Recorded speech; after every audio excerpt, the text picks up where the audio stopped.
Abra sua Bíblia, por favor. Primeira carta que Paulo escreveu a Timóteo, capítulo 3, versículo 16 e 17. Primeira carta de Paulo a Timóteo.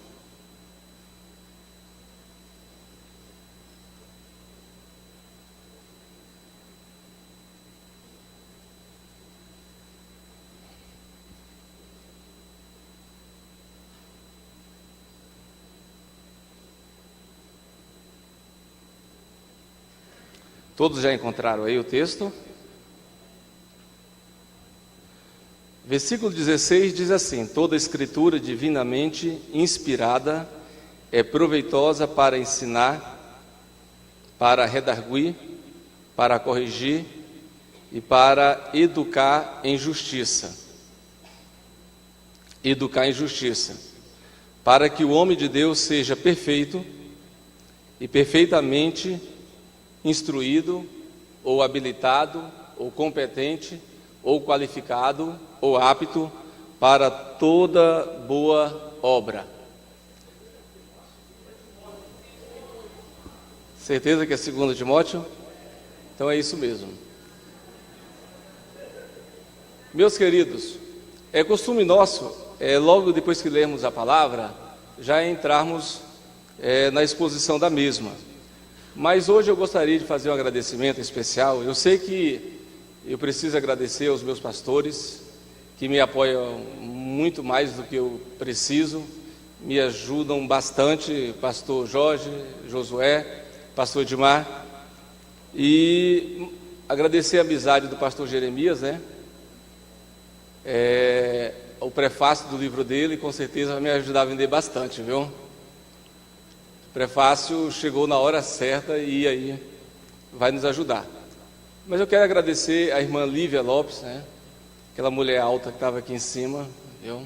É minha esposa, minha companheira, e é uma mulher maravilha, que suporta todos os dias, Nós escrevemos esse livro, isso é fruto das nossas experiências. Ela é educadora, eu também educador da escola dominical, e pela misericórdia de Deus, professor universitário.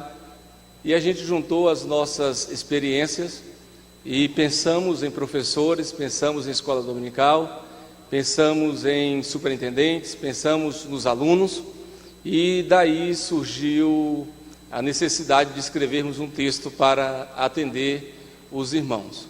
E vocês têm esse texto em mão, o livro Fundamentos Pedagógicos para Professores da Escola Bíblica Dominical. Nós agradecemos a Deus por tudo, e eu agradeço especialmente a vida da irmã Lívia. Mas eu gostaria também de agradecer de uma forma muito grata ao pastor Ezequias. Quem conhece o pastor Ezequias? Fica aí em pé, pastor Ezequias, por favor. Pastor Ezequias, isso é um senso de gratidão pela oportunidade que ele concede, não somente a mim, mas a todos os irmãos.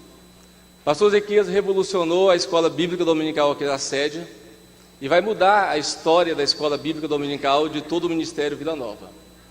Ele possui um modelo arrojado, somos amigos há muito tempo, mas não foi por isso que ele me convidou não, viu? A palestrar hoje não. Estudamos junto, é um sujeito metódico, como todo metódico é organizado, e como todo sujeito metódico e organizado é altamente exigente. E aí ele é o nosso superintendente aqui nessa escola aqui da sede. Eu ministro numa classe que é quase uma igreja. Eu tenho 90 alunos aqui. Tem uns alunos famosos, outros menos famosos. Então eu louvo a Deus pela vida do pastor Ezequias, que é um superintendente de escola dominical por excelência aqui no Ministério Vila Nova. Obrigado, pastor. O nosso tema não o tenha como uma expressão presunçosa, educando o educador. É porque tema de palestra tem que chamar atenção, irmãos. É igual tema de mensagem, é igual o título de livro, Não é o caso do nosso, Mas nós colocamos esse tema aqui, conversando com o pastor Ezequias, educando o educador, e nós pensamos em levar isso adiante e fazer uma série de livros próprios para professores da escola dominical. Agora eu estou começando a trabalhar um texto que o título é Na Sala de Aula com Jesus, que é também para professores de escola dominical. Então, a ideia nossa, a nossa intenção, o que há no nosso coração, é contribuir com ferramentas, é contribuir com texto, é contribuir com experiências para todo professor e toda professora da escola dominical. Você, como professor, é educador, você é uma educadora, e o ensino da escola bíblica dominical, ele perpassa toda e qualquer condição do ensino secular, que é apenas uma transmissão de informações, perpassa também o próprio ensino religioso, que é apenas pressupostos da religião, mas o ensino na escola dominical é o ensino que gera transformação de vida. Eu tenho convicção que todos os irmãos que estão aqui têm uma contribuição da escola dominical efetiva, dinâmica e muito relevante no seu ministério. Eu dou graças a Deus que eu tenho uma formação de escola bíblica dominical. E são já 20 anos como alunos da escola dominical, às vezes como professor e até como superintendente. Então a nossa palestra, ela soa como uma ferramenta, como um auxílio, talvez indispensável, a todo professor, a toda professora. Educando o educador é o que nós vamos discutir a partir de agora. Então nós temos uma ideia que educar, do ponto de vista do senso comum, do ponto de vista popular, educar seria apenas a ideia de transmitir informações. Um grande educador brasileiro chamado Paulo Freire, ele criou a pedagogia da autonomia, a pedagogia do oprimido, e ele também cunhou uma expressão chamada educação bancária. A educação bancária proposta e trabalhada por Paulo Freire, na verdade ele refutava esse modelo. Ela funciona da seguinte forma: na sala de aula há professor e professores, e na sala de aula há também alunos.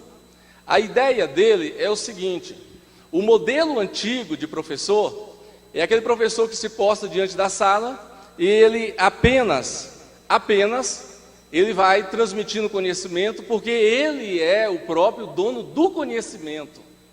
E o aluno é apenas um depositário, o aluno é apenas um receptor, melhor afirmando.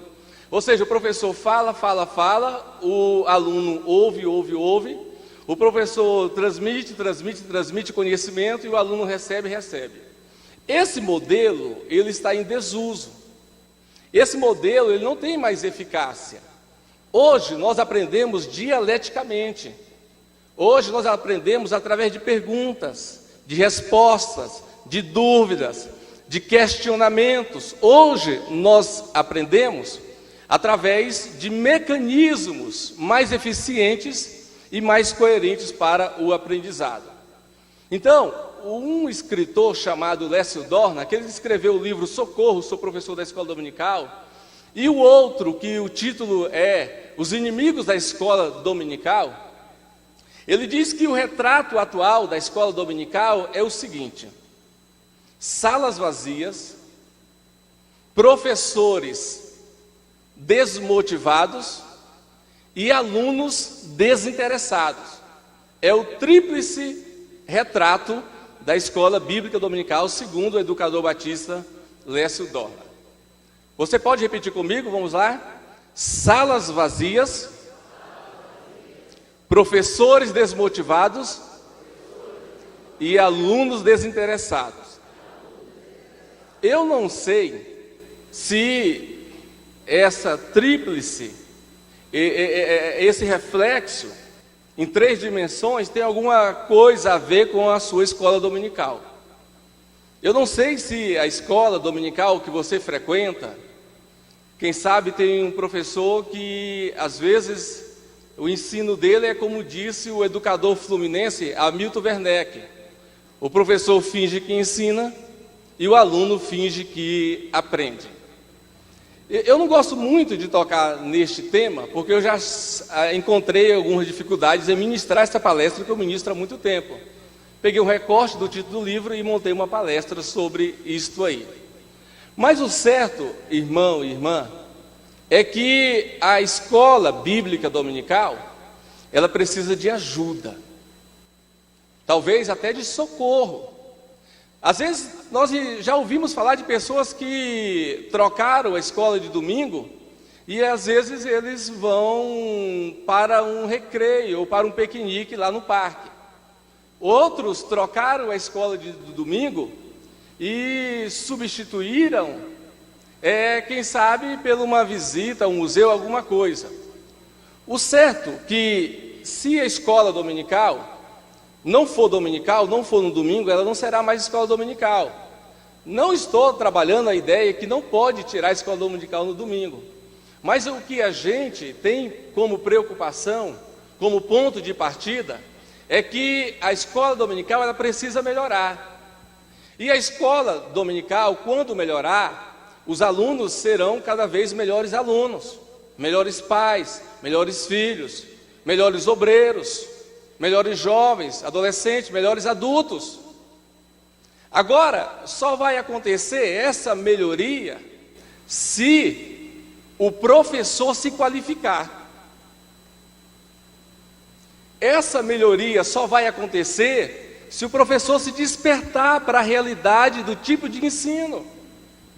Que às vezes o professor, meu irmão, ele está lá na sala de aula pensando que ele é o dono do conhecimento, o bambambam da teologia. Eu já ouvi falar de professor que quando ele vai orar, a oração dele é o seguinte: ele se coloca diante da classe, com muita humildade, e aí ele começa a orar: Senhor, eu vou dar essa aula aqui para os teus filhos, eu não poderia estar aqui, que eu sou muito ocupado, mas eu resolvi dar essa aula para os teus filhos, e o Senhor sabe que todo conhecimento foi me dado nos céus e na terra. Então, nós precisamos fazer uma releitura do tipo de educação que estamos aplicando. O pastor Jeremias falou sobre isso, a educação que temos e a educação que estamos fazendo. Então, é aí que entra em evidência o professor. Às vezes o professor ele diz: olha, essa revista não é boa. Você pode colocar, coordenador, superintendente, pode colocar a melhor lição do Brasil na mão de um professor enroleixo que não vai sair nada.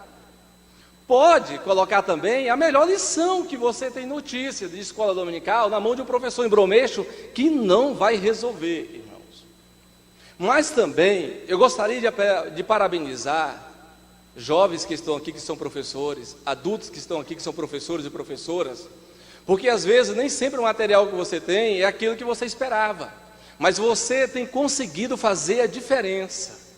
Você tem levado a docência, o ato de ser educador, com singeleza, com seriedade, e você às vezes nem percebe da eficácia, da relevância, da grande importância do seu trabalho, mas ao passo que você vai ensinando professor, que você vai ensinando professora, pessoas estão seguindo você, pessoas estão tendo você como modelo, como uma referência, e cada professor é assim, irmãos. Trabalhei 6 anos numa escola dominical do nosso ministério, uma igreja pequena, e aí nós tivemos alguma contribuição na formação das moças, dos rapazes, que na época eram todos adolescentes, hoje já são adultos. Então, a sua ação na escola dominical, ela implica em formar vidas. O professor da escola dominical, ele não está vendendo um produto. E a escola dominical também não é um negócio, mas se fosse um negócio, seria o negócio de cuidar de almas, o negócio de cuidar de vidas. Então, a Bíblia, ela apresenta grandes desafios para aqueles que aceitam a responsabilidade de ser um professor cristão eficaz. Eu não coloquei só o professor eficaz, mas eu fiz questão de colocar o professor cristão eficaz. Primeiro tópico da nossa apostila transmite o conceito que educar significa transmitir valores e princípios para toda a vida do indivíduo. Educar para a vida é a chave para uma sociedade mais justa e mais feliz. O professor, quando está em sala de aula, eu imagino que ele não passa na sua consciência, no seu imaginário, apenas a rotina de dar mais uma lição, de transmitir mais conhecimentos, ou de cumprir com mais uma função educativa. Mas eu quero acreditar que nós, como professores, nos colocamos diante dos nossos alunos, nós temos a nítida impressão, ou quem sabe até a certeza, que nós não estamos ali apenas para dar mais uma aula, mas nós estamos ali para falar que ainda há um Deus no céu, que perdoa os nossos pecados e que sara as nossas feridas. Estamos ali não apenas para transmitir conhecimento, mas para fazer as pessoas acreditarem pela Bíblia Sagrada que ainda há um Deus no céu, que a cada dia aplica a sua graça, que a cada dia derrama a sua graça, a graça salvadora. Do ponto de vista da Bíblia, irmãos, todas as coisas que nós recebemos é pela graça de Deus.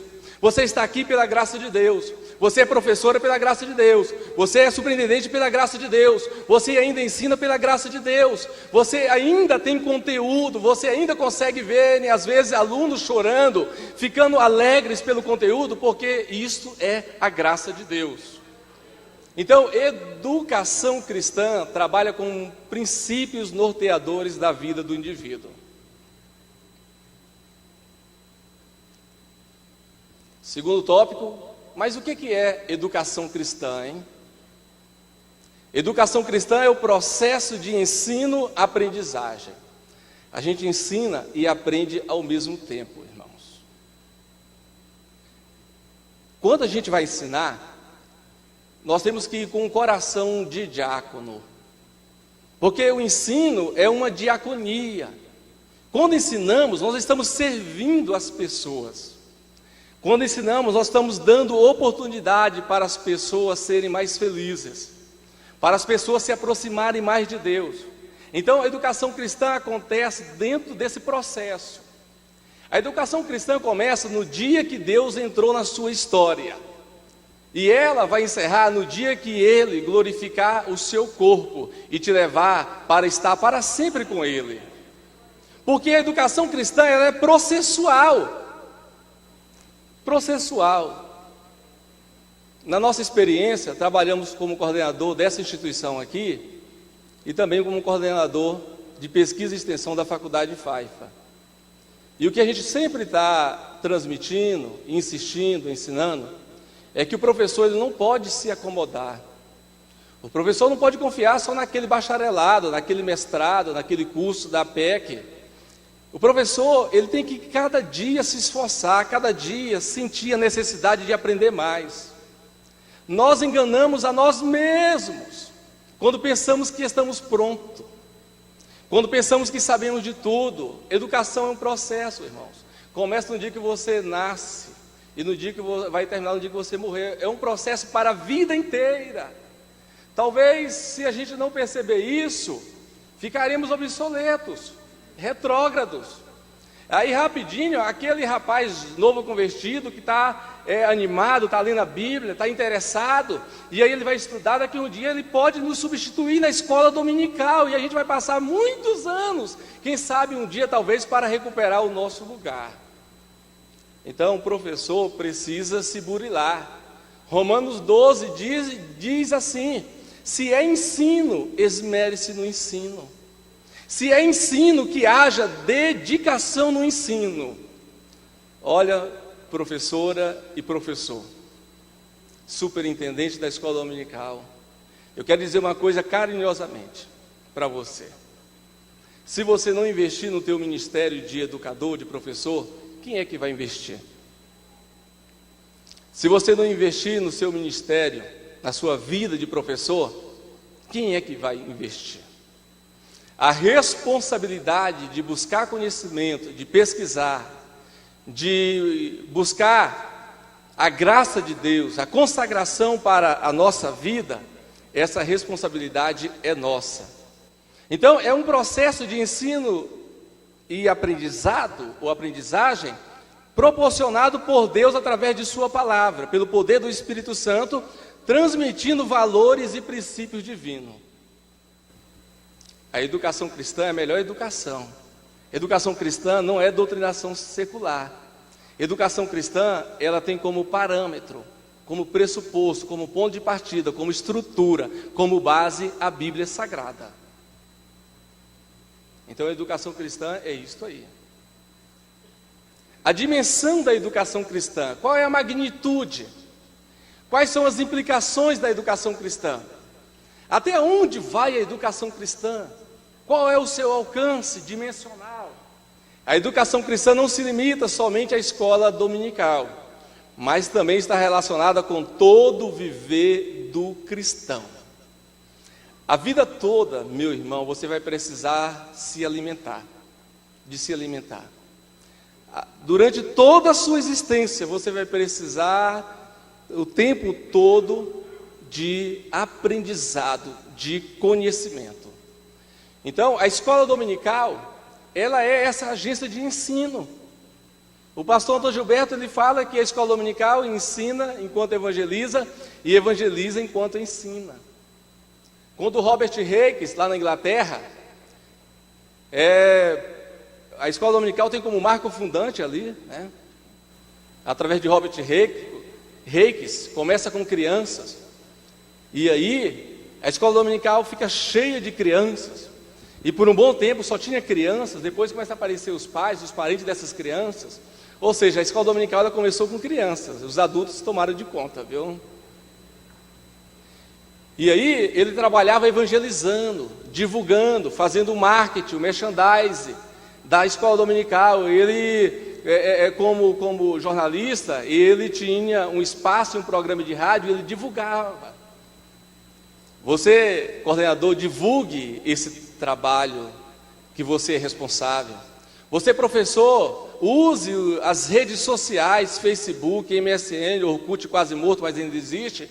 Divulgue a escola dominical nas redes sociais.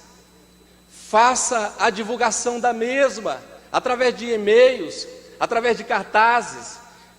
A responsabilidade de tirar a escola dominical, quem sabe, em algum lugar, em alguma congregação, que está no ostracismo, que está totalmente arcaica, é dos docentes, é dos coordenadores. Então, vamos procurar mecanismos dinâmicos, criativos e edificantes para fazer a nossa escola dominical crescer. Então, durante toda a vida nós temos essa responsabilidade de educar os seres humanos. A importância da educação cristã. Marcus Tuller, ele disse que a educação cristã é fundamentada no conhecimento das Sagradas Escrituras. Seu principal objetivo é instruir o ser humano no conhecimento de Deus. A nossa concepção ocidental de conhecer a Deus é um tanto diferente da concepção judaica. Nós ocidentais, inclusive brasileiros, quando fazemos um curso de teologia, ou um seminário de alguma área, quando fazemos cursos para a família, ou quando estamos o tempo todo na escola dominical, nós temos a ideia que nós já conhecemos a Deus. E às vezes tem um ou outro que sai dessa esfera terrestre, imanente, física, e aí ele passa 6 meses lá no céu estagiando, e depois volta com um diploma desse tamanho, e um anelzão desse tamanho também, dizendo que ele é doutor em divindade. Então a ideia de que conhecemos a Deus é a ideia simplesmente de ler a Bíblia, de ler livros, revistas, essas coisas assim. O judeu, quando falava que ele deveria conhecer a Deus, ou que ele conhecia a Deus, na concepção judaica, conhecer a Deus significa estar intimamente ligado a Ele. Para o judeu significa conhecer a Deus exatamente ter comunhão com Ele. Ainda para os judeus, conhecer a Deus significa obedecê-lo. E aí na palavra de Deus, o tempo todo ele está exortando, dizendo o seguinte: olha, o meu povo está sendo destruído porque lhe falta conhecimento. Então, o ato de não buscarmos conhecimento pode trazer coisas destrutivas. E aí de repente eles começaram a buscar conhecimento. O texto diz o seguinte: agora que vocês estão buscando, agora que você, professor, está se esforçando, agora que você está no Crescer EBD do Ministério Vila Nova, só a Assembleia de Deus do Ministério Vila Nova no Centro-Oeste tem um curso devidamente qualificado, com matriz curricular, com professores que todos eles são mestres e especialistas e mestres para oferecer para as pessoas, irmãos. Então você que não conhece esse curso, procure conhecê-lo. Já formamos quase 200 pessoas aqui em Vila Nova. Pastores do Rio de Janeiro nos convidaram, é só uma questão de agenda para ministrarmos lá. Aqui em Goiânia, igrejas batistas e presbiterianas, das quais eu já ministrei, estão nos convidando para ministrar o curso para professores de escola dominical. Quantos professores que estão aqui já fizeram o curso para professores de escola dominical? Quantos aqui? Olha, graças a Deus. Se você sentir, meu irmão e irmã, que ainda pode conhecer um pouquinho mais, venha estudar com os professores aí. O propósito e objetivo da educação cristã. Propósito, objetivo. A educação cristã é a única educação que honra a Deus. A educação cristã, ela tem o objetivo de recuperar no homem caído a imagem do Deus perfeito. Então, cada vez mais que Cristo está em nós, cada vez mais que Cristo está em nós, mais nós reproduzimos o seu caráter. Então, cada vez mais ele estará recuperando a imagem de Deus, distorcida, pervertida, por causa da queda lá no Éden. E ele vai recuperando até um dia atingirmos a estatura de varão perfeito. Então, a ideia da educação cristã, do ponto de vista da Bíblia, é fazer que você seja educado em justiça, para que você seja perfeito e perfeitamente habilitado para toda boa obra. Então a educação cristã, ela transmite o conhecimento profundo de Deus. Profundo de Deus. A responsabilidade para aplicar a educação. Agora aqui a gente vai ter que falar. De quem é a responsabilidade? É do pastor. A maioria das pessoas já fala isso, é do pastor. Não é do pastor, não, é do superintendente da escola dominical. Não, é do professor. Parece aquelas questões políticas. O município joga para o Estado joga para o governo federal e ninguém resolve, né? Então, de quem é a responsabilidade para inserir a educação cristã? Deus acredita que todo indivíduo é responsável de ser um aprendiz. Cada um de nós somos responsáveis por sermos aprendizes. Agora, só aprende quem tem humildade para aprender. Às vezes a gente já sabe algumas coisas, aí vem aquela arrogância, aquela petulância, e nós achamos que somos e temos direitos autorais sobre os conhecimentos da vida. Então, a vida do ser humano é uma vida de aprendizado, irmãos. Todo indivíduo, cada um de nós é responsável por adquirir o seu próprio conhecimento. Eu não aprendi porque eu não tenho carro para ir para o seminário. Vá de ônibus, se não der de ônibus, vá a pé. Eu não aprendi porque aquele pastor não me dá oportunidade. Ele disse que eu não posso ler outros livros além da Bíblia. Olha, a internet está aí, e é quase gratuita. Não há como a gente se esconder atrás de uma desculpa ou outra para justificar o porquê não estamos aprendendo. E só ensina aquele que já tem aprendido, irmãos. E na educação cristã a gente precisa aprender com uma pessoa muito especial. Ele disse e pode dizer agora para nós o seguinte: aprendei de mim que sou manso e humilde. Esse versículo não é apenas para uma configuração evangelística, para jogar para o descrente. Esse versículo é para nós. Aprendei de mim, que sou manso e humilde de coração. Então, se a gente, nesta hora,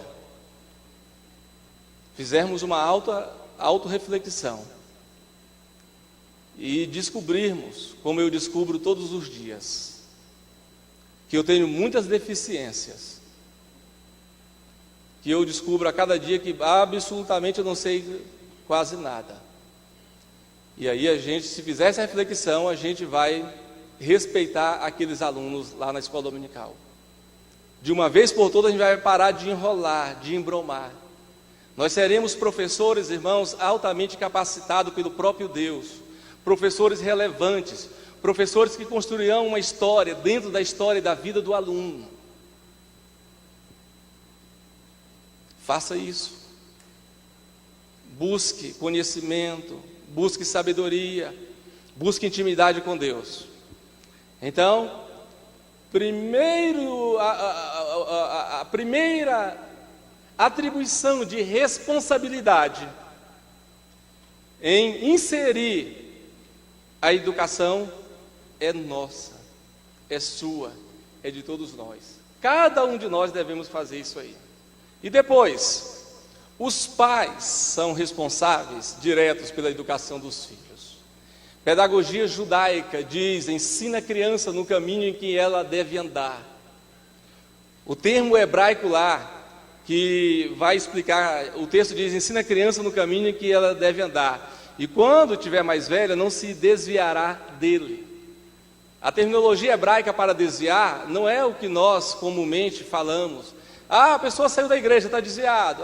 Ele saiu, está desviado. Não é isso que o texto hebraico diz. A ideia do desviar lá não é a ideia do sair da igreja. Quando o texto hebraico fala de desviar, ele está dizendo que a pessoa que desviou é aquela que, depois de ter todo aquele conhecimento, aquele aprendizado, agora ela prega contra aquele aprendizado, contra aquele Deus, contra aquele Cristo, contra aquele Consolador, contra aquela igreja, contra aquela Bíblia. É por isso que o salmista tinha razão. Ensina a criança no caminho que ela deve andar, e ela nunca se esquecerá. Meu querido, a palavra de Deus, uma vez alojada, como disse o escritor aos Hebreus, Deus diz: olha, eu gravarei as minhas palavras na sua mente e as colocarei também nos vossos corações. Nunca mais ela vai sair do nosso coração. Pode cair, tropicar, tropeçar, pode acontecer qualquer coisa, mas você nunca vai esquecer daquelas aulas, daquelas manhãs alegres no domingo da escola bíblica dominical. Então os pais têm a responsabilidade, pedagogia cristã, irmãos. Eu tinha um termo antigo, eu não sei se era da CPAD, que dizia o seguinte: não mande os seus filhos para a escola dominical, vá com eles. Diga comigo: não mande os seus filhos para a escola dominical, vá com eles. Então, quando a gente fizer isto, vai se cumprir a palavra do profeta. Ele converterá o coração dos pais aos filhos, e ele também converterá o coração dos filhos aos pais. Olha, eu sou pai, eu tenho um casal de filhos, e eles não são muito fãs de escola dominical, e eu também não os obrigo a vir, mas eles vêm. Eu não sei o que acontece, não sei qual é o mistério de Jeová, mas eles vêm, entendeu? Eles vêm. Paulo diz o seguinte: se alguém não cuida dos seus, principalmente dos da sua família, este negou a fé e é pior do que o infiel. Uma outra versão: pior do que o incrédulo. Então, a família toda na escola bíblica dominical, isso é uma maravilha, não é utopia, isso é real, isso é passivo de ser realizado. Pais e filhos, convertidos uns aos outros, aprendendo aos pés do Senhor. Na sinagoga, é ensinado desde as faixas etárias menores até as maiores. E a escola dominical é essa parceira, é a maior escola por excelência. É a maior agência de ensino, de aprendizado, de transformação de vida que há no planeta. E essa escola dominical, ela tem como motor móvel, como funcionabilidade, o trabalho do professor, o trabalho da professora. A liderança espiritual, a gente faz questão de notar. John Haggis, ele fala que a liderança espiritual dentro da igreja local é a responsável pela educação de seus membros. Antes de ascender ao céu, a ordem de Jesus para seus discípulos foi evangelizar. Ou seja, ide e pregai, primeira ordem, evangelizar. E ide e ensinai, ou seja, segunda ordem, educar. A gente evangeliza, as pessoas vêm para a igreja. E quando elas estão na igreja, aí começa o nosso trabalho. Aí é onde entra em ação o professor da escola dominical. Educar para a justiça. Educar para a vida. Educar para transformar. Educar para mudar. Educar para gerar um indivíduo novo, restaurado na presença de Deus. E aí, se a liderança é responsável, a liderança tem que investir. Aquela sala da escola dominical, ela não pode ter, dentro da sala do templo, não pode ter mais de uma classe dentro. Não pode ter 2, 3, 4 classes, não. A escola dominical tem que ser departamentalizada. Tem que se trabalhar com faixas etárias. O último capítulo do livro aí, Fundamentos Pedagógicos, trabalha um fundamento chamado Psicologia da Educação. E aí, lá tem todo o suporte, ferramentas para você trabalhar com faixas etárias, primários, juniores, adolescentes, jovens, adultos, através de gráficos. Então você vai saber que precisa departamentalizar, precisa ter salas adequadas, confortáveis, limpas e funcionais. E precisa também ter um ensino de qualidade. E além disso, precisa haver investimento da liderança. Isso é triste. Quantos líderes não investem? Ele só quer gastar 2 mil, 5 mil reais com aquele pregador que grita muito para compensar a falta de unção. Com aquele pregador que não prega. A mensagem dele é só mantras, palavras de efeito. E essas mensagens não são cristológicas não, porque a mensagem cristológica fala de Cristo, do Cristo Deus, do Cristo homem, do Cristo sofredor, do Cristo que morreu, que ressuscitou, que ascendeu aos céus, que está ao lado de Deus. Essa é a mensagem cristológica. Agora a mensagem que fala só de mim, de você, de nós, você vai vencer, você é bonitinho, você é gatinho, você é mais do que vencedor, você é isso, essa mensagem é antropológica, portanto ela não é bíblica, se não é bíblica não é cristã, se não é cristã não é de Deus. Meu irmão, não procure agradar gregos e troianos, não negocie a sua mensagem, não negocie a sua aula, irmãos, por nada, pelo piquenique, lanchinho, sorteio. Deus não quer que igreja, que escola dominical tenha animadores. Quem precisa de animadores é circo. E quem anima são palhaços. Deus quer é homens, é mulheres, de respeito, de honra, que ensinem com suas vidas para a escola dominical. Deus não quer animadores, Deus quer educadores. Deus não quer animadores, Deus quer professores. Deus não quer animadores, Deus quer homens que deram a sua própria vida para ensinar outras vidas. Então, líder, você que está me ouvindo aí, que você não investe, fique esperto, você está errado, você está em pecado. Você está praticando e fomentando o naniquismo. As pessoas da sua igreja estão desnutridas, estão apáticas, moribundas, sem crescimento, sem conhecimento. Irmãos, Pedro, que muita gente fica jogando pedra e dizendo que ele é leigo, rude, talvez em alguns aspectos, mas Pedro escreve 2 cartas surpreendentes. E aí, na segunda carta, se eu não estiver enganado, 3:18, ele diz o seguinte: antes crescei na graça e no conhecimento de nosso Senhor e Salvador Jesus Cristo. E fica isso aí para nós que somos líderes. Qualificação para professores, é isso que está acontecendo aqui, ó. A Bíblia apresenta altos desafios para aqueles que aceitam a responsabilidade de serem professores cristãos. É uma bênção, irmãos, é uma maravilha. Olha, já teve semestre que eu chegava depois das avaliações, uma pilha de provas, trabalhos dessa altura, irmãos, uma agonia, o pessoal que estuda teologia. Muita turma, muito aluno, quase 400 alunos. E aí a gente fica, às vezes, agoniado, preocupado, tenso. Mas quando eu piso na sala de aula da escola dominical, eu confesso aos irmãos que para mim é uma terapia dar aula na escola dominical. E eu vou para dar aula mesmo, irmãos. Eu não vou para contar historinha, não. Para contar caos. Porque Deus, Ele está nos chamando agora, nesta hora, para termos um ministério de responsabilidade com Ele, com a Sua palavra e com o povo dEle. Como o professor deve ser o aluno? Como o professor deve ver o seu aluno? Aquele meu aluno, meu irmão, é um karma. Aquele meu aluno, no dia que ele falta, eu fico tão feliz, irmãos. Né? Aquele meu aluno, oh meu Pai, só Jesus na causa. Aquele aluno que levanta o dedo umas 50 vezes, estou quase jogando um negócio para cortar aquele dedo dele. Jesus. Como é que o professor deve ver seu aluno? Demonstrar seu interesse por cada aluno.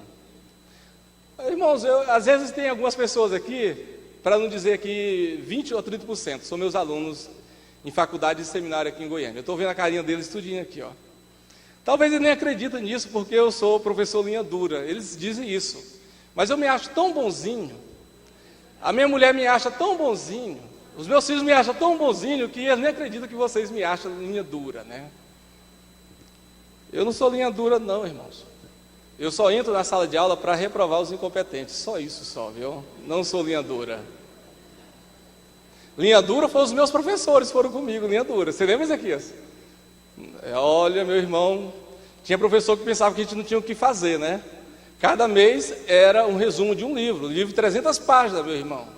E eu não tinha computador, eu fazia no canetão, irmãos. Tem muito professor que pensa que caiu de paraquedas na escola dominical. Irmãos, todos nós temos uma trajetória de ensino. Uma trajetória de ensino. Quantas vezes você perdeu noites afora estudando a palavra? Quantas vezes você deixa de fazer, às vezes, coisas até mais, não relevantes, mas até mais urgentes. E ainda bem que você faz isso, porque preparar a aula para a escola dominical não é uma coisa urgente, é uma coisa importante. E aí você faz primeiro as coisas urgentes ou as coisas importantes?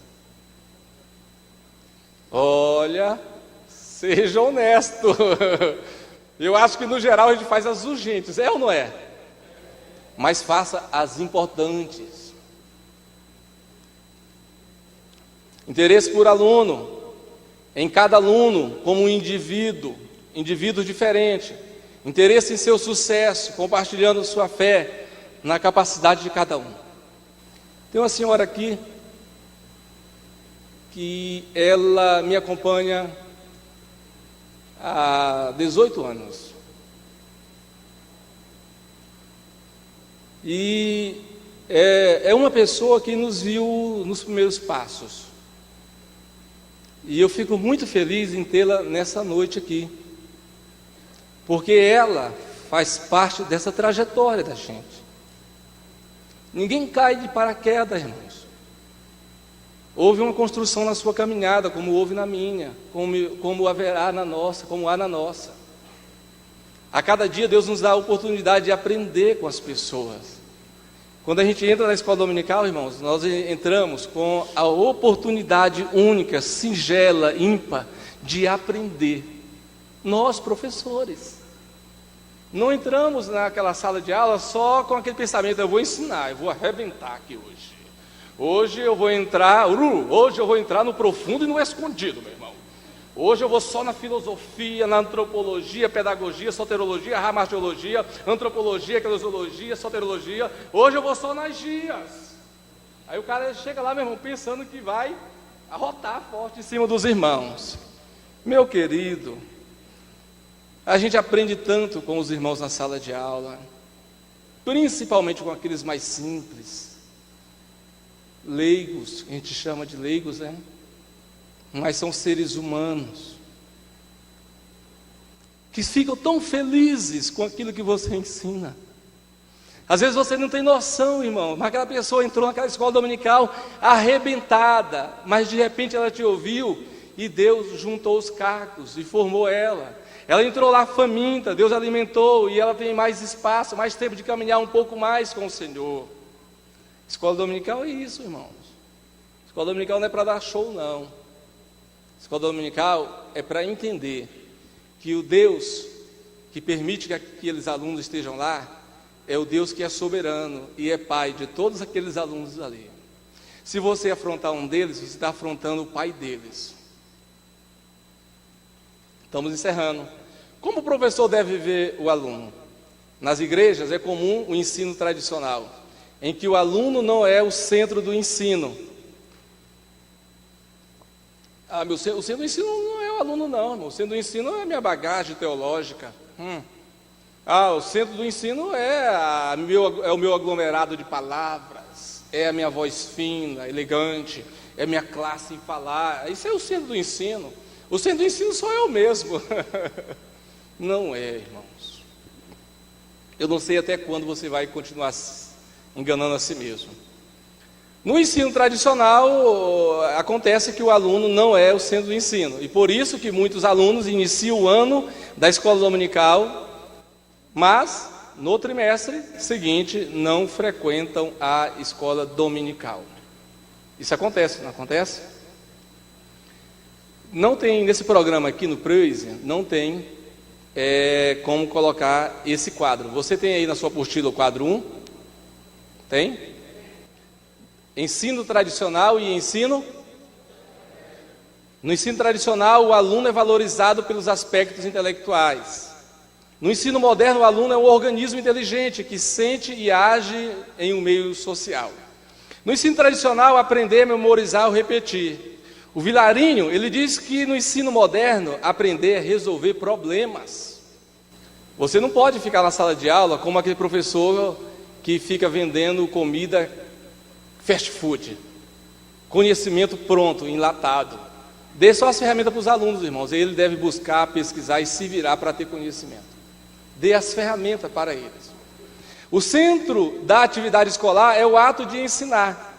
O centro da atividade escolar no ensino moderno é o ato de aprender. O aluno é o principal elemento.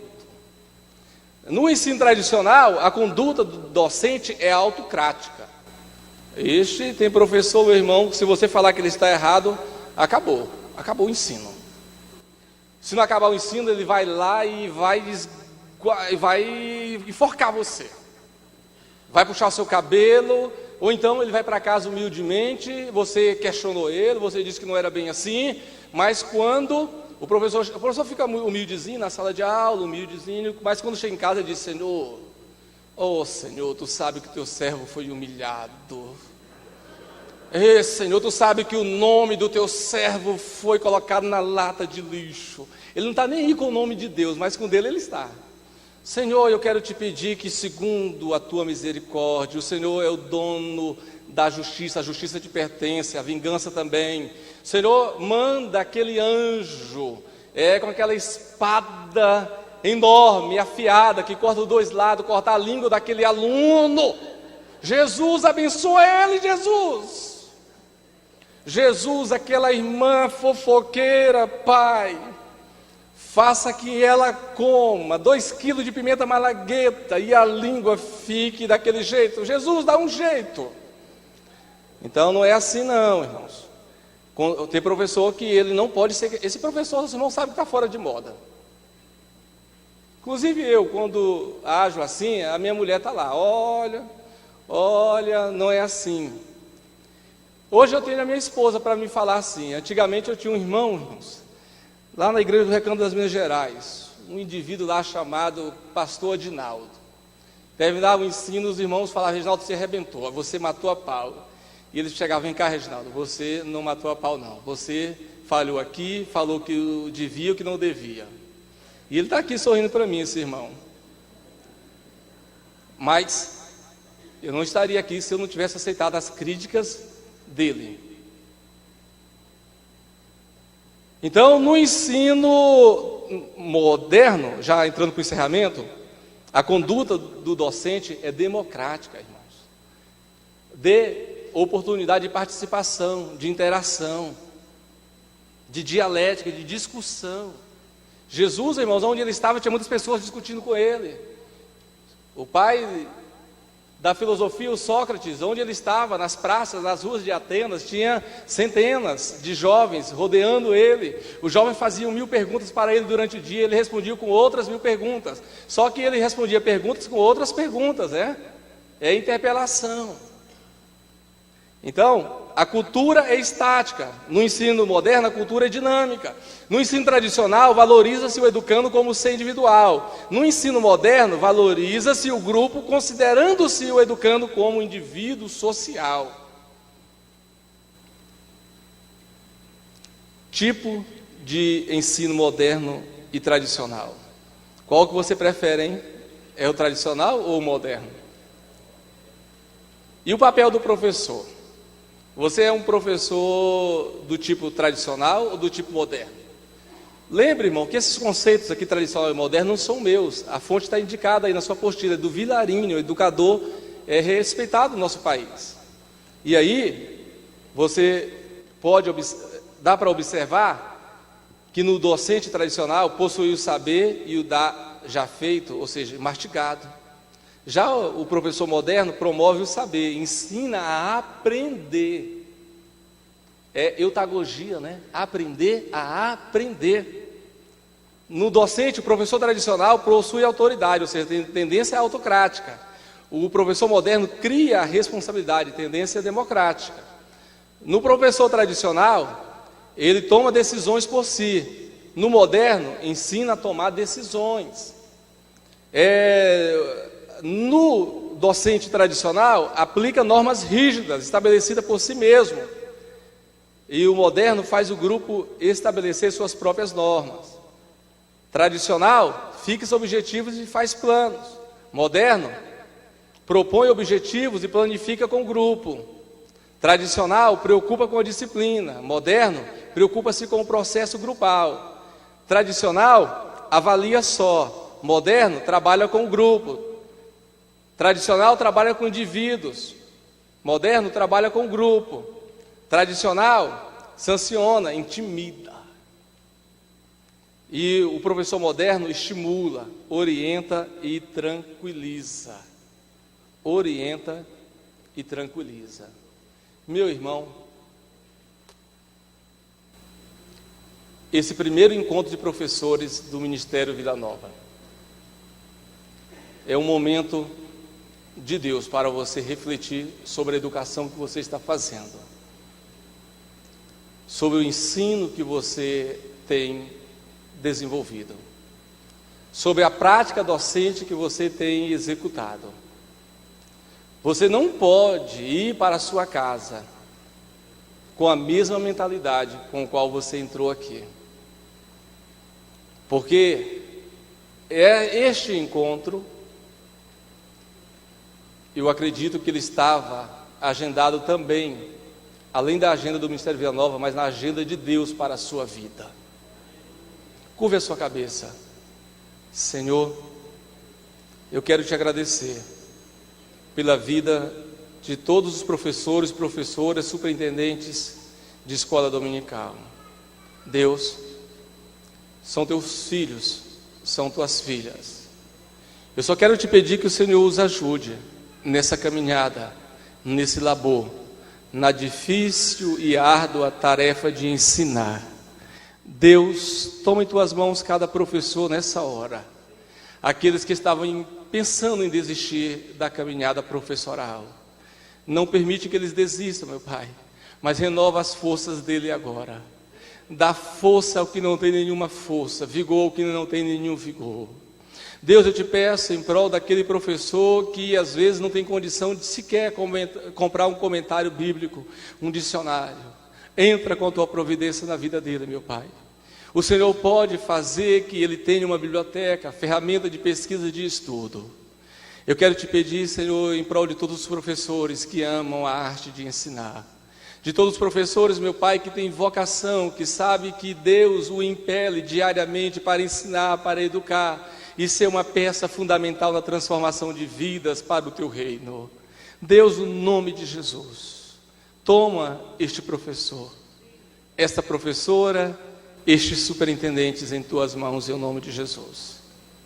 Muito obrigado em nome de Jesus.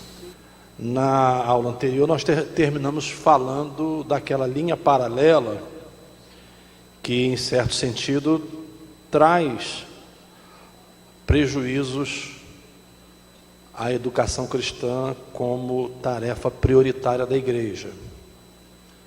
E terminamos falando da ênfase que damos às emoções como se elas fossem forças condutoras da vida. Claro que todos nós temos sentimentos, as emoções têm o seu lugar, mas elas precisam ser conduzidas pela razão e, sobretudo, precisam ser conduzidas à luz da palavra. Muitas medidas tomadas ao sabor das emoções são medidas precipitadas. Vamos citar uma das emoções que normalmente sentimos: a ira. Eu gostaria de saber aqui, quantos nunca se iraram aqui? Os que nunca se iraram, levantem a mão.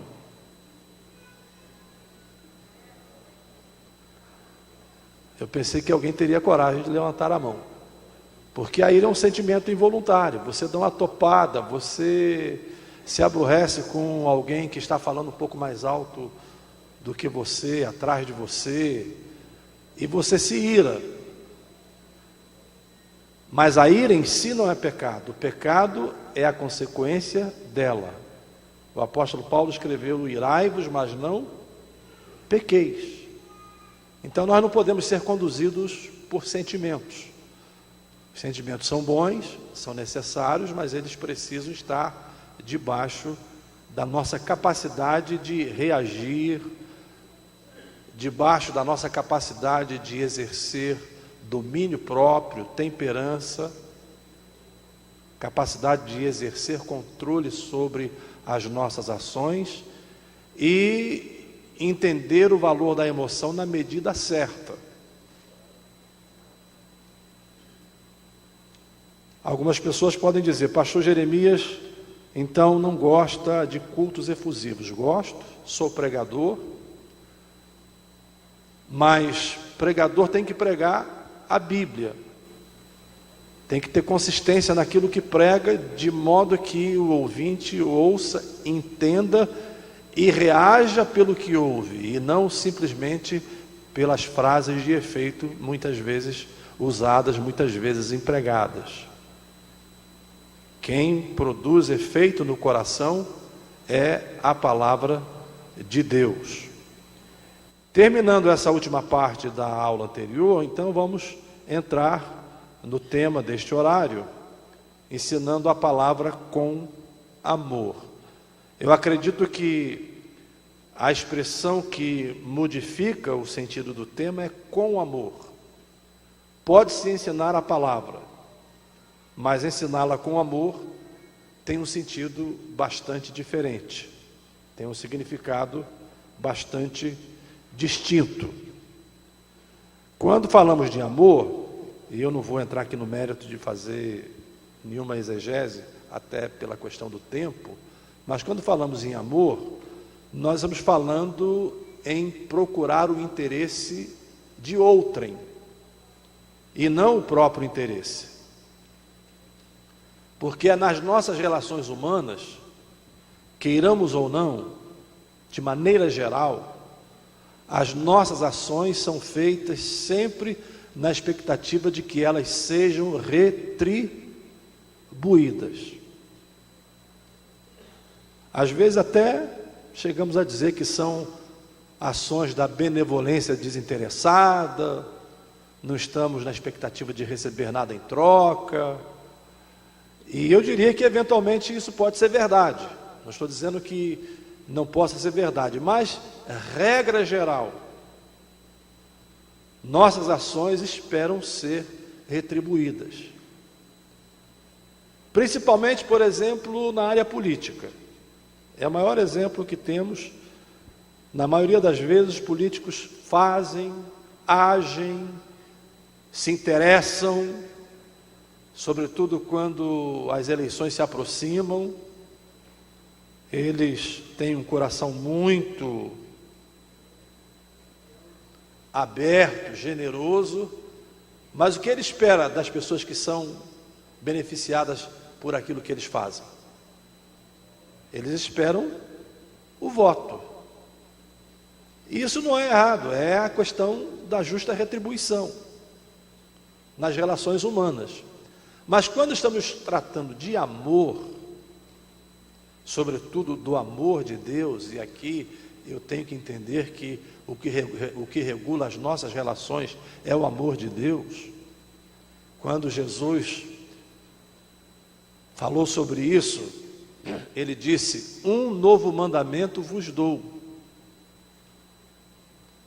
No Antigo Testamento, nos 10 mandamentos, diz: amarás o teu próximo como a ti mesmo. Ou seja, a medida do amor pelo próximo é o amor que você tem por si.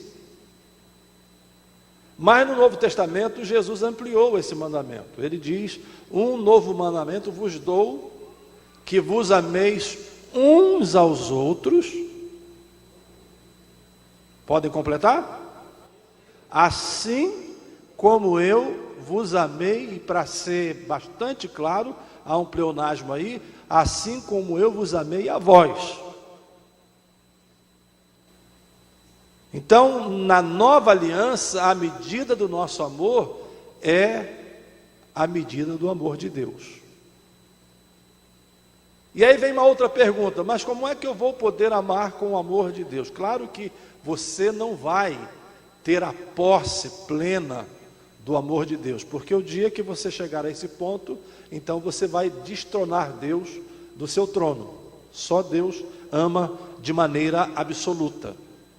Mas Paulo, aos Romanos, no capítulo 5, ele faz ali algumas considerações e conclui essas considerações dizendo: porquanto o amor de Deus está derramado nos nossos corações pelo Espírito Santo que nos foi dado.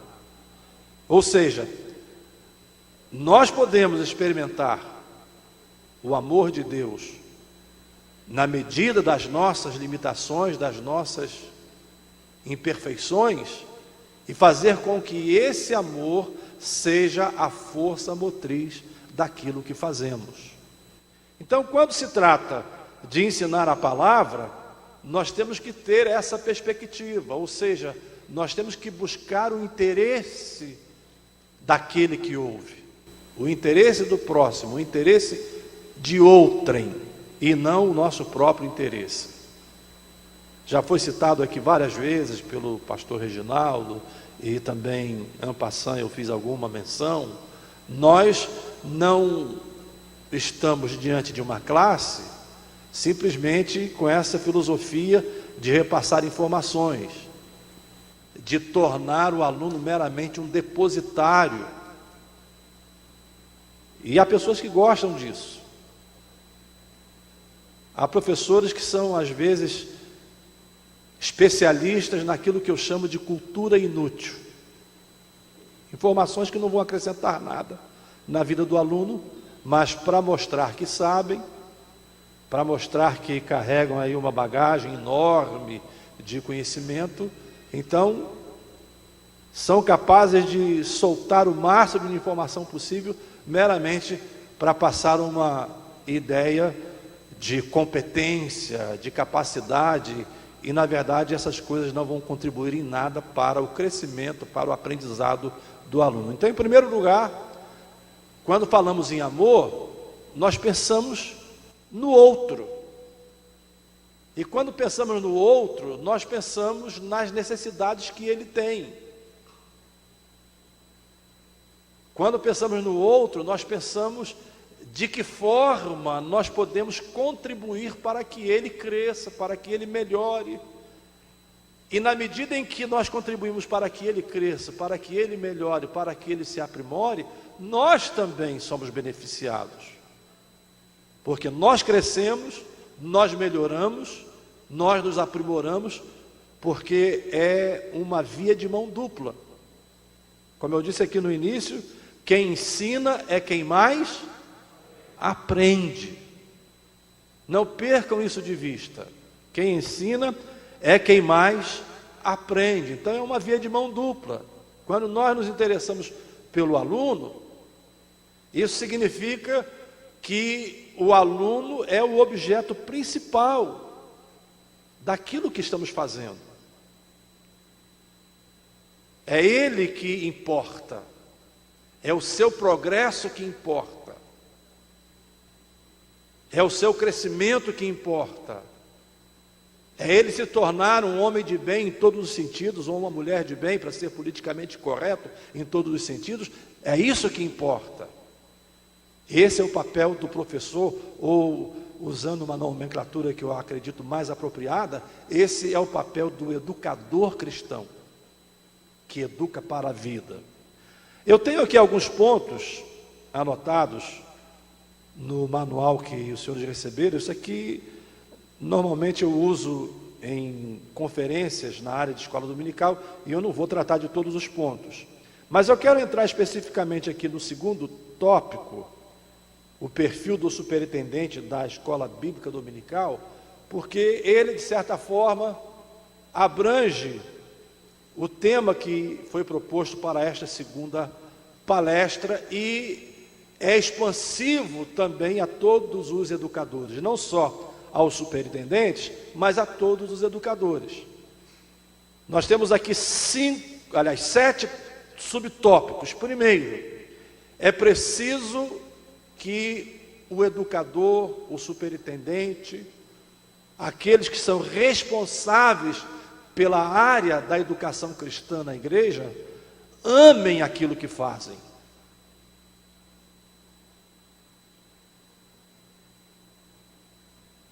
Isso se aplica em todas as áreas.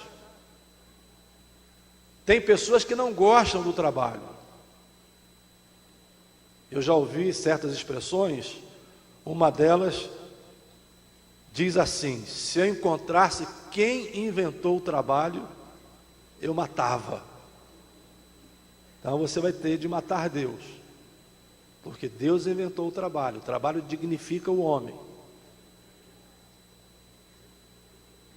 Mas geralmente isso acontece, esse tipo de reação, dessa forma, de odiar o trabalho, de repudiar o trabalho, normalmente, geralmente, veja bem, eu estou usando esses advérbios para entender que isso aí é uma verdade geral, que tem exceções. Geralmente isso acontece porque às vezes as pessoas estão exercendo funções erradas. Elas não estão exercendo funções para as quais elas são vocacionadas. E nesse caso elas vão ter que se desdobrar um pouco mais, porque são áreas para as quais elas não têm afinidade. Por exemplo, não me peçam, por favor, para eu consertar torneiras, consertar parte elétrica de casa, porque eu vou trazer mais problemas, vou trazer mais dificuldades do que trazer soluções. Eu não gosto, eu não sei lidar. Quando eu me casei, eu entendi de colocar algumas cortinas no quarto, e eu me lembro que o primeiro buraco que eu fiz foi um rombo desse tamanho na parede. E desde então minha esposa disse: não precisa mais cuidar dessas questões, a gente providencia alguém que faça. Agora, me convidem para cozinhar, e aí vocês terão um cozinheiro de primeira grandeza. Mas não para fazer arroz com feijão. Eu gosto de experimentar. Eu sou daqueles que gostam da cozinha experimental. Não, experimental no sentido bom, não é? De tentar criar pratos, de tentar juntar sabores. É por aí que eu gosto. E eu me sinto bem. Isso me faz bem.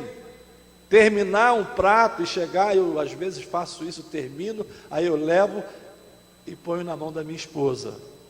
E como ela fica feliz? Ou não fica? Claro, não é? Mas eu faço isso com amor, com carinho, porque eu gosto. Por exemplo, ensinar. Eu disse a vocês que eu tremo quando assumo o púlpito. E dou graças a Deus por isso. Porque o dia em que eu parar de tremer, eu parei de ser dependente de Deus. Mas enquanto eu tremer, eu vou ser dependente de Deus. Então eu tremo. Não é fácil subir aqui e ministrar. É trabalhoso. Foi citado aqui várias vezes o nome do pastor Antônio Gilberto. O pastor Antônio Gilberto é um patrimônio das Assembleias de Deus no Brasil. Quando eu digo de Assembleia de Deus, eu estou falando aqui indistintamente. Ele é um homem sem fronteiras, como eu sou também. Está com 82 anos. Um homem que tem um conhecimento que pode subir aqui neste púlpito e ficar 3, 4, 5 horas falando, desde que você tenha paciência para ouvir e queira ouvir. Ele tem um conhecimento profundo. Mas isso aí foi ao custo de muitas noites indormidas, de muita oração, de muita pesquisa. Algumas vezes eu dividi quarto de hotel com ele, em conferências aí por esse Brasil afora, e antes de ministrar a aula do dia seguinte, ele ficava até 2, 3, 4 horas da manhã, relendo, se preparando, reescrevendo, anotando as referências e etc., enquanto eu estava dormindo. Só para citar um exemplo, às vezes nós olhamos e alguém diz assim, eu gostaria de ser como Antônio Gilberto. Eu pergunto, você está disposto a pagar o preço? Você está disposto a se dedicar? Estou usando um exemplo que é de um nome respeitado, de credibilidade, para não ficar usando outros exemplos de conceitos relativos, não é? Então, um nome respeitado. Agora, há um preço que exige o quê? Exige amor. Exige o interesse do outro, exige amar aquilo que você faz. Então eu tenho, como disse, tremo, mas eu gosto de ensinar. Eu gosto de estar diante de uma classe. E se eu não tiver cuidado, eu estou aqui sendo bastante honesto, eu perco até a hora, vou embora. Se eu não tiver cuidado, eu começo a vou digredir, e aí fujo completamente da didática, da pedagogia, e dali a pouco, para retomar, é uma maior dificuldade, porque isso é prazeroso para mim, é algo que me faz bem, é o gostar de fazer. E esse gostar de fazer tem muito a ver com vocação. O apóstolo Paulo escreveu lá em Coríntios sobre casamento. E vocês devem se lembrar que ele discutiu essa questão de maneira muito séria e chegou a dizer, bom seria que todos ficassem como eu. Não me perguntem se ele era divorciado, se ele era desquitado, se ele era viúvo, não me perguntem isso. A única coisa que eu posso responder é que naquela circunstância ele era um homem que não dispunha de mulher. Agora, se era divorciado, isso aí eu não tenho como responder. Ele não dispunha de mulher, por isso ele disse, bom seria que todos ficassem como eu, mas não entrou no mérito disso como uma doutrina, como um ensino. Mas ele fez lá algumas alusões, dizendo que os casados cuidam das coisas de casado, e os solteiros cuidam das coisas de solteiro. A igreja de Vila Nova é origem de Madureira, que se reporta a um nome histórico da nossa denominação, que foi o pastor Paulo Leivas Macalão. Tive o privilégio de conviver com ele. Lá em Teresópolis, a Igreja do Brás construiu uma casa para ele, onde ele passava fins de semana com a sua esposa, irmã Zélia, e às vezes eu ia lá, nós conversávamos muito, ainda jovem. E uma das coisas que o pastor Paulo fazia quando ministrava a cerimônia de casamento, o Reginaldo, aqui, pastor Reginaldo, seu nome é Reginaldo Cruz Ferreira. Se ele fosse fazer cerimônia de casamento do Reginaldo, ele diria assim para o Reginaldo: Reginaldo, a partir de hoje você não vai se chamar mais Reginaldo, você vai se chamar Reginaldo Arroz, Reginaldo Feijão, Reginaldo Batata, Reginaldo Dinheiro. Não é assim que as coisas funcionam em casa? As mulheres querem ser independentes, mas na hora H elas sempre vêm procurar o marido. Na hora de trocar a lâmpada, quem é que troca? É o marido. Na hora de mexer lá no vaso, quem é que mexe? É o marido. Paulo, tratando disso, ele diz o seguinte: quem se casa tem que assumir o compromisso, enquanto o solteiro não tem esse tipo de responsabilidade. Se ele tiver R$2 no bolso, vai ali, compra uma penca de banana prata, come, resolve o problema da fome. Enquanto, se ele é casado, tem que pensar na esposa, tem que pensar nos filhos. Eu estou contando isso aí para chegar lá no final. No final, Paulo diz assim: cada um permaneça na vocação em que foi chamado. Tem pessoas que são vocacionadas para ficarem solteiras a vida toda. Não sei se elas estão aqui hoje. E se casarem, vão ter sérios problemas, como outros são vocacionados para casar. Aonde eu quero chegar? Vocação é importante porque ela se casa com amor. Quando você exerce uma coisa para a qual você é vocacionado, com certeza você terá muito mais capacidade de desenvolver essa tarefa com amor. Em outras palavras, se queremos ter uma boa escola dominical, nós precisamos ter superintendentes e educadoras que amem aquilo que fazem. A partir desse ponto, se eles amam, se existe a vocação, se existe esse interesse, com certeza eles procurarão fazer o melhor. Eles se dedicarão no sentido de produzir o melhor para que a sua escola dominical seja a melhor escola dominical do mundo. Imagine se cada superintendente, se cada educador cristão pensar dessa forma. As nossas escolas dominical vão melhorar. Eu disse que nós avançamos, nós percorremos um longo caminho, mas ainda existe um longo caminho a ser percorrido.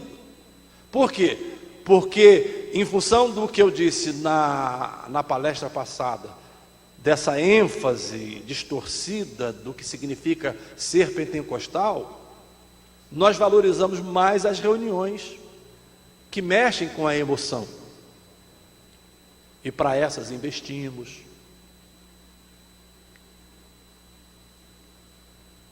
Os senhores sabem que hoje nós estamos vivendo num mercantilismo muito acentuado no meio evangélico. Um cantor, um pregador, eles não vêm por custos só da passagem. Convide um André Valadão, com todo respeito, não estou aqui usando isso para fazer críticas, não é só para constatar. Convide um André Valadão e procure saber qual é o custo para ele chegar aqui com a banda dele. É um dinheiro elevado. Mas se investe. Por quê? Porque nós pensamos nessa questão da emoção, da anestesia. Deixe-me usar essa ilustração da anestesia. Há pessoas que vêm à igreja cada domingo para tomar uma anestesia. Aí toma anestesia, quando vai chegando sexta-feira, a anestesia vai passando o efeito, aí no domingo seguinte volta outra vez, toma uma outra anestesia, mas a anestesia não resolve o problema. Ela simplesmente faz um processo de maquiagem. O que resolve o problema é, no caso, a cirurgia. Se não houver a cirurgia, não adianta tomar anestesia. E a cirurgia, no sentido espiritual, ela só é feita quando a palavra de Deus é aplicada. Há 2 anos e meio, eu tive de passar por uma cirurgia. E quando subi lá para o centro cirúrgico, eu me lembro do anestesista, ele me disse: olha, nós vamos lhe dar aqui uma injeção na veia, e daqui a pouco você vai ver as coisas ficarem assim meio embaçadas, e depois vamos lhe dar uma outra injeção aqui na coluna, uma hack, e aí você vai apagar. E eu fiquei mais ou menos quase 2 horas apagado. Não vi nada, não senti nada, não percebi nada, mas foi feita a cirurgia e aquilo que precisava ser tirado foi tirado. Então a anestesia é muitas vezes aquilo que se aplica nessas reuniões, mas o que precisa ser feito é a cirurgia, e a cirurgia só é feita pela palavra. E quando se trata de ensino, esse é outro grande desafio. O ensino exige o que? Exige pensar, raciocinar, e para raciocinar você precisa ouvir. Não adianta fazer um griteiro enorme aqui e no final você não ouviu nada, não entendeu nada e vai para casa sem entender nada. Então tem que entender, tem que ouvir, tem que raciocinar. E nós estamos vivendo hoje numa sociedade que é a sociedade das coisas enlatadas.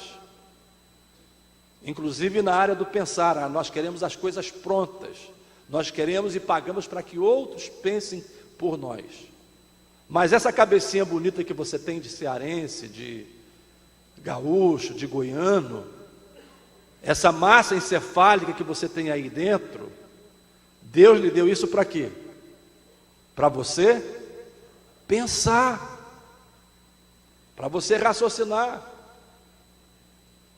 Então, meu querido professor, meu querido educador, meu querido superintendente, você tem que entender que você lida com um grupo de pessoas que já criou esse estereótipo. Para haver essa mudança, isso é um processo, e esse processo só se dá mediante o ensino. É aquele velho ditado que você conhece: água mole em pedra dura, tanto bate até que fura. Tem que insistir. Agora, para insistir você precisa amar. Quem ama não desiste. Quem ama não se frustra. Quem ama não volta atrás. Quem ama acredita. Quem ama faz. E aí entra uma responsabilidade muito grande para os líderes da igreja. É encontrar essas pessoas. Elas estão aí. Entra uma responsabilidade grande para os superintendentes, é encontrar esses educadores, eles estão aí. Eles não podem ser pegos a laço, ou fazer como às vezes se faz. Faltou o professor e o superintendente está lá todo embaraçado, sem saber o que fazer. O primeiro irmão que entra pela porta, você diz para o irmão: o senhor vai tomar conta da classe hoje. Eu pergunto: essa classe vai funcionar? Essa classe vai ter ânimo, esses alunos terão ânimo de frequentar a classe? quando o professor é pego a laço, ele entrou na porta da igreja, nem pegou a lição, nem sabe que tema se vai estudar, ele é pego a laço e é colocado diante da classe. Então isso aí tem muitas implicações, que eu não vou entrar no mérito por causa da hora. A outra subdivisão aqui diz: é preciso conhecer o que faz. Isso aí se aplica a todos indistintamente. Qual é a nossa ferramenta principal de trabalho? O pastor Reginaldo falou aqui sobre a importância da educação, ferramentas, e o livro dele trata disso, não é? Fundamentos pedagógicos para professores da Escola Bíblica Dominical. Ferramenta é o meio. Deixe-me usar aqui um exemplo muito prático. Muito prático. Ferramenta é o meio, é a maneira de você fazer. Deixe-me ilustrar. O que é que eu tenho aqui dentro? Isso aqui é um copo de água, mas o copo em si, o material é de vidro. O que é que eu tenho aqui dentro? Água, mas o copo é de plástico, descartável. Eu poderia ter aqui uma garrafa, poderia ter aqui um copo de cristal, poderia ter uma cumbuca, como aquele irmão que estava evangelizando o interior, não sei se de Goiás ou de Minas Gerais, não sei de que estado, e andando léguas e léguas a pé, e com muita sede, aí parou lá numa choupana, tinha umas crianças, e ele pediu água, e uma delas foi lá e pegou aquela cumbuca de casca de coco, encheu de água e deu para ele beber.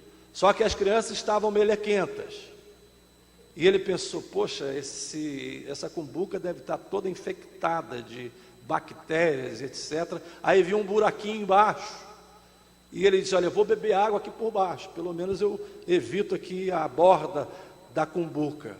Aí começou a beber, e de repente um garoto grita para a mãe: mãe, ele bebe água no mesmo buraquinho que a gente bebe.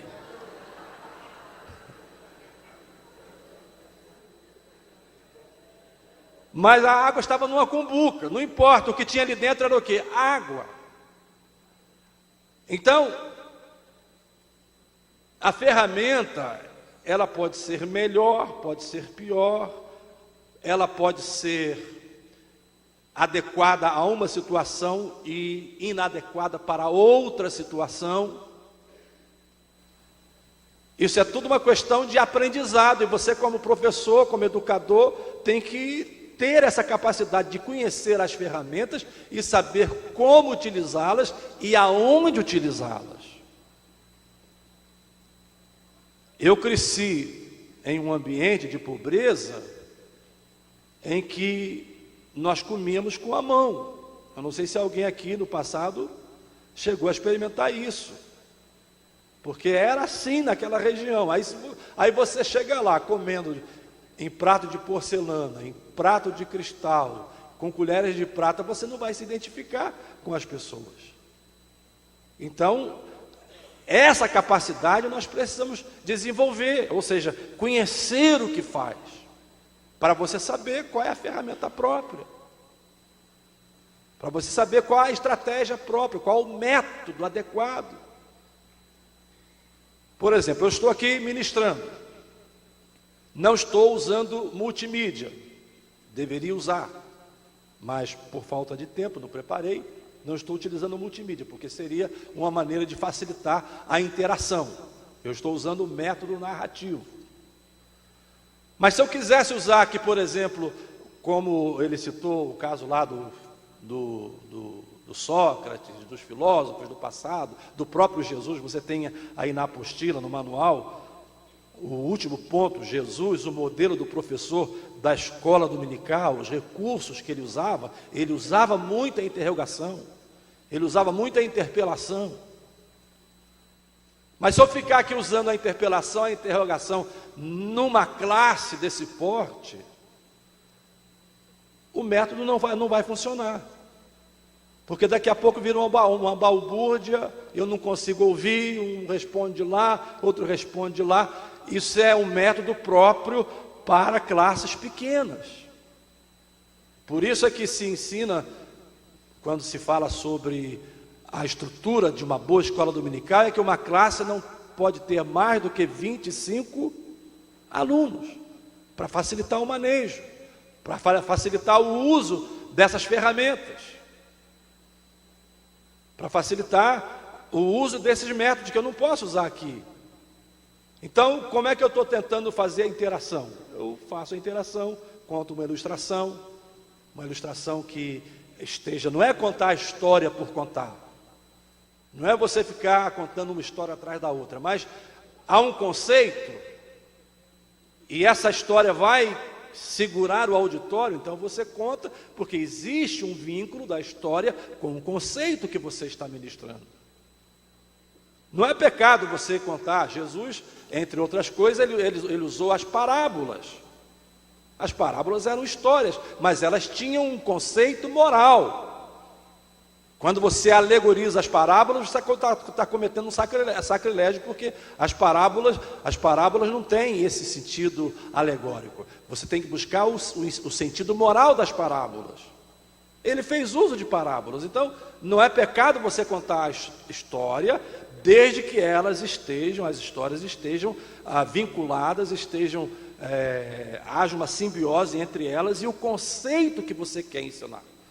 Mas isso tem a ver, como eu disse, em conhecer o que você faz.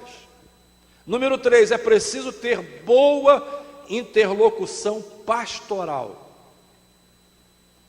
Isso aqui tem duas vertentes. A primeira é que, queiramos ou não, no sentido prático, o superintendente e os professores de classe, eles estão ali como delegados da liderança da igreja, do pastor da igreja. Então a mensagem que eles transmitem não pode ser uma mensagem colidente com o que a igreja ensina, principalmente na área administrativa, porque são representantes, e por isso essa interlocução pastoral é extremamente vital para que haja uma só linguagem na igreja.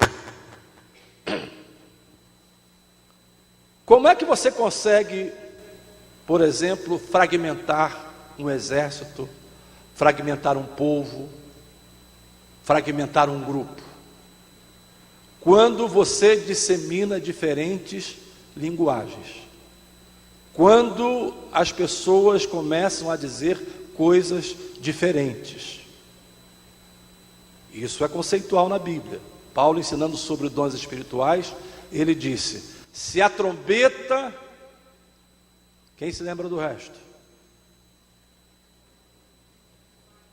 Se a trombeta der sonido incerto, quem se preparará para a batalha? Ele está falando sobre dons espirituais, mas vamos pegar o conceito do texto. Ele usa uma figura comum da vida militar. Quem já foi militar aqui ou é militar? Uma das coisas na vida militar são os toques. Tem o toque de recolher, tem o toque de silêncio, tem o toque do rancho. Daqui a pouco vai tocar o toque do rancho para mim, não é verdade? Para vocês eu não sei, mas para mim vai tocar.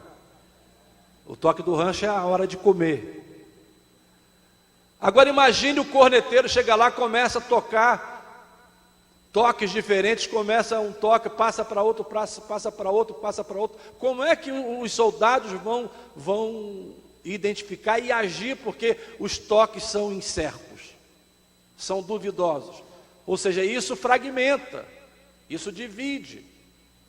O apóstolo Paulo escreveu lá em Filipenses: de sorte que haja em vós o mesmo sentimento que houve em Cristo Jesus. Então, superintendentes e educadores têm esse papel de fazer essa boa interlocução. Número 4, é preciso acercar-se dos melhores. Está vendo aí na sua apostila? Acercar-se dos melhores colaboradores. Irmãos, pelo amor de Deus, e não precisa acrescentar Nossa Senhora, por favor.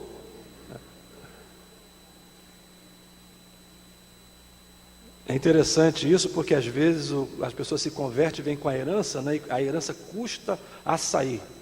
Aí você fala uma coisa assim muito interessante e o irmãozinho responde: Nossa Senhora, é herança, não é? Ou como mineiro, nu! Tem mineiro aqui? É assim que ele responde, né? Abreviado. Então, você tem que entender o seguinte: se lá fora, o que diz a Bíblia? Os filhos das trevas são mais prudentes do que os filhos da luz. Se lá fora as empresas, as organizações buscam os melhores, por que aqui dentro a gente não vai pensar dessa forma? Pastor, mas aí eu vou ser preconceituoso. Não é a questão de ser preconceituoso, é a questão de colocar a pessoa certa no lugar certo. Pastor Colenda dizia: irmão, se o irmão não sabe cantar, faz o seguinte: entra no banheiro e canta no banheiro. Pastor, mas isso aí é grosseria. Claro que ele falava isso num tom jocoso, mas às vezes o indivíduo não tem a voz para cantar, não é? Mas ele cisma que é cantor. Hoje é um tal de cantor, é um tal de gravar CD. Esses dias eu estava num lugar e eu fui dizer que ia para os Estados Unidos. Um desses cantores me deu 15 CDs para levar para distribuir nos Estados Unidos. Queria fazer a propaganda dele, né? E aí eu peguei e botei na bolsa e distribuí lá em Teresópolis mesmo. Mas aí você vai ouvir, não tem qualidade. Eu não estou falando de qualidade espiritual só não, eu estou falando de qualidade técnica, não é? Hinos que é tanta porcaria hoje, tanta porcaria, e a gente acha que tem que ser dessa maneira. Não, tem que fazer o melhor. Você é educador, meu irmão, você tem que fazer o melhor pensando nos seus alunos. O ponto de partida é esse. O amor é isso. Ensinar a palavra com amor é isso. É pensando no interesse do seu aluno. É preciso constituir a melhor equipe docente. Isso aqui é uma continuação do ponto anterior, mas de maneira específica em relação aos educadores. Eu tenho certeza, irmãos, quando o professor é bom, quando o educador é bom, o aluno vem. Certo ou errado? Vem. Ele se interessa, não? Ele sabe que vai ser produtivo para ele estar ali naquela classe. Porque o educador é bom. O educador compartilha. Número 6, é preciso conhecer a demanda da equipe docente. O que é demanda aqui? Aqui tem a ver com estrutura. Uma escola dominical, para ela ser boa, eu não estou dizendo que não se possa ter uma boa escola dominical com as limitações que temos. Você pode ensinar uma classe até debaixo de um pé de jabuticaba. Pode ou não? Pode. É o recurso que você tem, mas não se justifica, se você pode ter um recurso melhor, você continuar a vida toda debaixo de um pé de jabuticaba. Então isso aqui tem a ver com estrutura. Quais as ferramentas que você dá para o seu educador? Qual é o preparo que você dá para ele? Qual é a estrutura que se tem para ele ensinar ou educar da melhor maneira possível, usando as melhores ferramentas? E isso implica em investimento, irmãos. Deixa-me dizer uma coisa: investir em educação não é dinheiro jogado fora. Eu vou repetir: investir em educação não é dinheiro jogado fora. Você está investindo para toda a vida. E isso tem necessidades. Por exemplo, uma criança de 2 anos, sentada numa classe, numa cadeira dessa aqui, como é que os pés delas vão ficar? Vão ficar assim aqui, não é? Aí dali a pouco a outra criança está aqui. Aí cansa ficar com os pés soltos, porque você tem que apoiar os pés no chão. Aí o garoto daqui chuta o outro de lá. Aí o outro de lá chuta o de cá. Aí a professora despreparada diz: essas crianças são endemoniadas, né? Não são endemoniadas. Elas são crianças, têm energia, estão mal acomodadas porque o mobiliário não é próprio. São aquelas cadeiras grandes, aí os pés estão cansados, a tentação vem de chutar o pé do outro. Então tem que ter mobiliário próprio, cadeiras próprias, mesas próprias, para crianças daquela faixa etária. Veja bem, eu estou passando aqui de maneira rápida, já estou terminando, viu, irmão Ezequias? Vou para o próximo ponto, 7, termino. É preciso oferecer condições para a atualização da equipe docente. E é isso que os senhores estão fazendo aqui hoje. Há um curso lá no seminário para professores, e aqui se realiza hoje o primeiro encontro. Eu gosto muito dessa numeração. Primeiro, por quê? Outros virão. Quem sabe ainda para este ano ou para o outro ano, uma conferência de escola dominical, de 3 dias,